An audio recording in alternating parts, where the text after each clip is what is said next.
Good morning. My name is Scott Schwartz.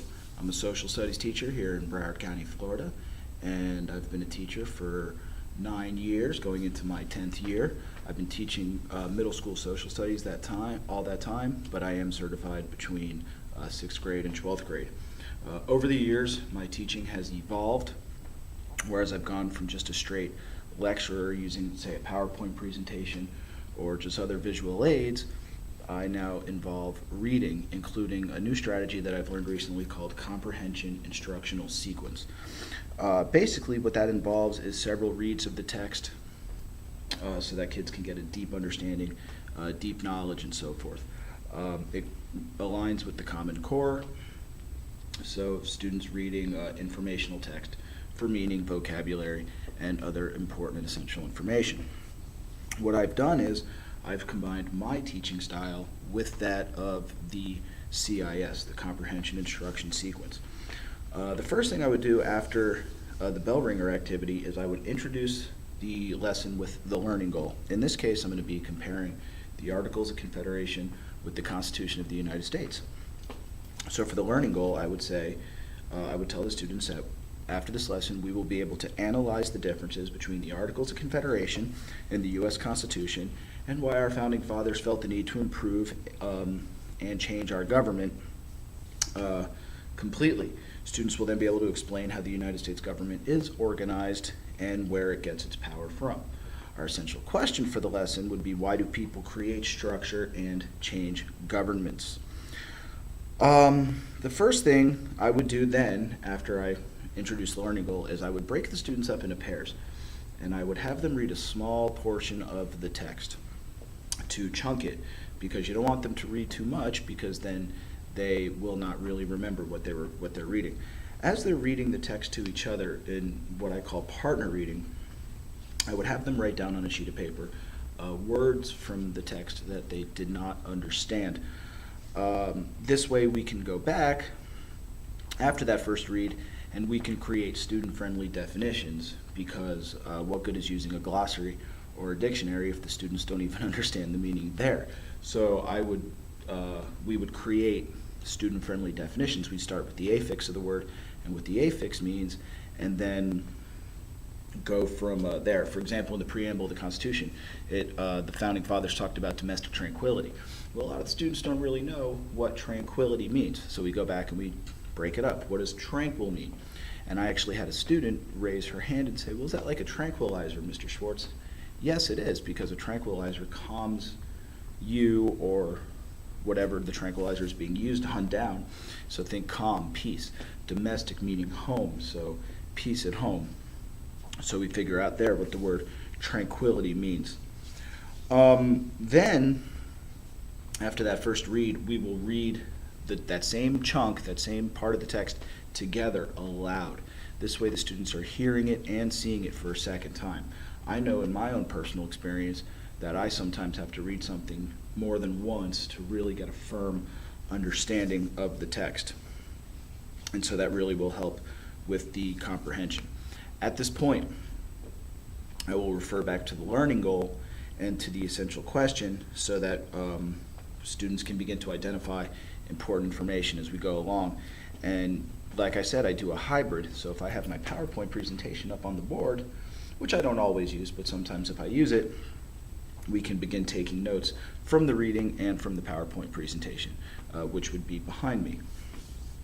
Along the way, of course, I will stop at strategic points, to check for understanding, make sure all the students understand. If I don't have 100% comprehension of the topic, of course, I'm going to go back and ask those students who don't understand why they don't understand, what they don't grasp, and hopefully we can remedy that and move on. What I've learned over the years is there's no need to rush through a lesson. When I first began teaching, it was important to me to cover the entire text. And I realized as the years went on, what's the point of teaching 100% of the text if students are only going to understand or remember 10% of it? But if I take my time and I go with quality over quantity and say I teach 50-60% of the text, and I really hone in on the specific skills, if the students remember 75–80% of what I taught them, then to me that was more successful and they got more out of the class. So, and also as an exit for the day, when the class period is over, I would have students write down on a sheet of paper one fact or two facts that they learned, something new, or something they want more reinforcement with, handed to me as they're exiting the classroom. This is their exit slip, and this way I can assess understanding. So like I said, I'm going to be talking about the Articles of Confederation versus the Constitution of the United States. Well, after we read, I go back and I ask the kids, well, why did we have the Articles of Confederation? Well, Mr. Schwartz, the new United States government needed to function. They needed a government. Well, how was it designed? Well, the Articles of Confederation was designed with strong state governments but a weak central government. And the reason for that was we had just been under the rule of King George and this parliament that didn't give any representation to the colonists, and we feared a strong central government usurping its power. Therefore, the Articles of Confederation was designed in mind to have a weak federal government. In fact, it became the responsibility of the states to control their militias, declare war, coin money, regulate trade. The federal government really had very little control over this. And we didn't even have a court system. Well, as the new government went on and time passed, the weaknesses became obvious. Okay, there was a lot of problems, a lot of inconsistencies with the new government. It was really, really bad. Now, in some states where they didn't really have war debts, everything was fine. They were happy with it. They wanted to be left alone. But in other states where they had huge war debts and they needed help from the federal government to pay it off, the other states didn't really want to come to the rescue, and the federal government really could do nothing about it because they did not have the ability to raise taxes to help pay those debts. In fact, to change a law in the Articles of Confederation, 9 of the 13 states, almost a supermajority, had to approve a change, and therefore there was very, very little change. Therefore, some of our founding fathers, who we now love and teach about and really laud, saw the need for a change, and they called together this Constitutional Convention in Philadelphia, in the same building where the Declaration of Independence and the Continental Congresses had convened. Well, guys like James Madison asked, and Alexander Hamilton, they asked George Washington from Virginia, the hero of the American Revolution, hey, General Washington, would you please come to this meeting? Your presence at this meeting is going to lend greater significance. People are going to pay attention to what's going on because you are here. So George Washington agrees. And he comes up with simple rules for the convention. First of all, each state would have 1 vote per issue. A simple majority of the states present would be fine for a vote to take place. So if only 7 states showed up to a meeting, they could have a vote. And all meetings would be closed door, so they could speak freely. I often ask students when I'm teaching about this, I say, hey, how many of you ever watch C-SPAN? And oddly enough, some of them don't even know what C-SPAN is. Well, a lot of, I'll tell them, yeah, I turn on C-SPAN when I'm looking to take a nap and I can't fall asleep. I'm very antsy. I'll put on C-SPAN, boom, 10 minutes later I'm sleeping. Well, sometimes when you turn on C-SPAN, you see that the congressional session has been blocked for public viewing. Same reason, this way they could speak freely. Sometimes insults fly, and you don't need the general public seeing that. It's not really good for our society to see our government leaders insulting each other. Anyhow, so 2 plans were presented. We had the New Jersey plan, presented by William Patterson, which more resembled the Articles of Confederation. It was more like a fix, okay, a Band-Aid, if you will, a few adjustments to be made.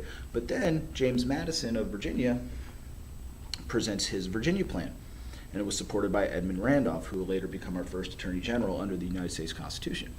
Well, the Virginia plan more resembled our Constitution today. It created 3 branches of government. You had an executive with a commander-in-chief. You had a legislative branch, which was completely based on population, the Senate and the House. It was bicameral, which means 2 houses, the prefix bi meaning 2. And you had a judiciary with the Supreme Court at the top. Well, obviously there was debate and discussion. Well, Roger Sherman of Connecticut comes up with what's called the Great Compromise. Okay, first of all, it had to do with representation. The lower house in the Congress, which would be the House of Representatives, was proportional to your population. So so currently, for example, in a state like New York or Florida, where I'm at, you have more citizens, you have greater population than, say, a place like Idaho, where it's more rural. Okay? The Senate, on the other hand, every state, regardless of size and population, would have 2 senators. Okay, 2 senators. Then I get into a connection with a different subject. I say, students, let's do some math. If you have 50 states and 2 senators per state, how many senators do we have? 100. So the lower house, the House of Representatives, based on population. The upper house, the Senate, is every state has 2, regardless of size. And that's physical size and population size. Very important to distinguish between the two, because frankly, physical size really means nothing. The judiciary branch would have a Supreme Court and several lower courts. The Supreme Court, their job would be to uphold to interpret if laws were in fact constitutional. And we'll get into the checks and balances in a few moments. But the South felt, at the time there was slavery in the United States, and the South felt that their slaves should in fact be counted for population. But people in the North, especially those who were against slavery, like the Quakers in Pennsylvania, were like, they're slaves. You consider them property. Why should we consider them population if you consider them property and they have no rights? Well, of course, this huge debate ensues. Lots of arguments going back and forth, back and forth, back and forth. Well, finally, the framers come up with what is called the 3/5 compromise. Now, today, to us, in the 21st century, this sounds totally ridiculous. What the 3/5 compromise was, every slave would equal 3/5 of a free person. So that means for every 5 slaves you have, that would equal 3 free people in terms of population. How could a human being count as 3/5 of a person? And I have to tell the students, I say, go back and take off 2014 or 2013 or whatever, and put on 1787. It was a different world. It was different thoughts. Slavery was a reality in the United States. It's no longer a reality. And of course, the South agrees to the 3/5 compromise. 9 of the states vote for the Constitution. After the convention is over, it goes to the states for debate. By September of 1787, we have a new government, the Constitution of the United States. How is it organized? Well, like I said before, we had 3 branches of government. We have the executive branch. Their job is to execute the laws, carry out the laws. The executive is the leader. We have the legislative branch. To legislate means to make laws. So that is their job, to make laws. And the third branch is the judiciary, the judicial branch, the Supreme Court and all the lower courts. Their job is to interpret the laws. The framers came up with an idea called separation of powers, and this was based on their own historical and philosophical education from a guy named Baron de Montesquieu. Montesquieu believed in separation of powers. And we also had checks and balances, meaning that each branch of government would actually be equal to one another. Nobody is higher than the other, even though sometimes nowadays it almost seems like they'd like to be. I often tell students, the president is the head of the United States. He is the figurehead, leader of our country, leader of the free world. But at the end of the day, boom, all 3 branches are equal, okay? Nobody is above the Constitution. How checks and balances work. Easy example, Supreme Court justices.